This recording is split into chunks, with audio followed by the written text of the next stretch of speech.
पंचगंगा नदी प्रदूषण मुक्तीसाठी जिल्हाधिकाऱ्यांचा ॲक्शन प्लॅन जलपर्णी हटाव मोहिमेचा शुभारंभ। इचलकरंजी प्रोसेस असोसिएशन आणि प्रशासनाकडून तेरवाड बंधाऱ्यावर युद्ध पातळीवर स्वच्छता मोहीम। पंचगंगा नदीतील प्रदूषणाचा प्रश्न गंभीर बनल्यानंतर विविध सामाजिक संघटना आणि पर्यावरण प्रेमींनी पुकारलेल्या आंदोलनाला अखेर यश आलंय। जिल्हाधिकारी डॉक्टर विजय राठोड यांनी दिलेल्या विशेष आदेशानुसार इचलकरंजी ते तेरवाड बंधाऱ्यापर्यंतची जलपर्णी हटवण्याच्या मोहिमेला मंगळवारी युद्धपातळीवर सुरुवात झाली। ही मोहीम इचलकरंजी प्रोसेस असोसिएशन्स आणि प्रशासन यांच्या संयुक्त विद्यमाने राबवली जाते।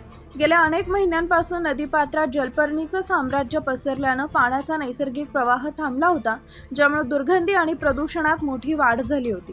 सध्या तेरवाड बंधारा परिसरात जेसीबीच्या साहाय्याने ही जलपर्णी बाहेर काढण्याचे काम सुरू आहे। नदीकाठावर काढलेली ही जलपर्णी पूर्णपणे वाळल्यानंतर नष्ट केली जाणार असल्याचं प्रशासकीय अधिकाऱ्यांनी स्पष्ट केलंय।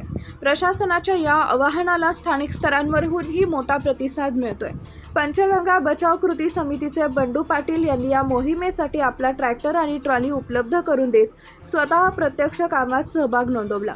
त्यांच्या या सहकार्यामुळे जलपर्णी वाहतुकीच्या कामाला गती मिळाली आहे। ही मोहीम सुरू झाल्यानं नागरिकांनी समाधान व्यक्त केलं असलं तरी केवळ तात्पुरती स्वच्छता न करता औद्योगिक सांडपाणी आणि प्रदूषणावर कायमस्वरूपी तोडगा काढावा अशी मागणी परिसरातील शेतकरी व ग्रामस्थांकडून केली जाते। नदीपात्र स्वच्छ झाल्यास पाण्याचा विसर्ग सुरळीत होऊन उन्हाळ्यातील पाणी टंचाईवरही काही प्रमाणात मात करता येणार आहे।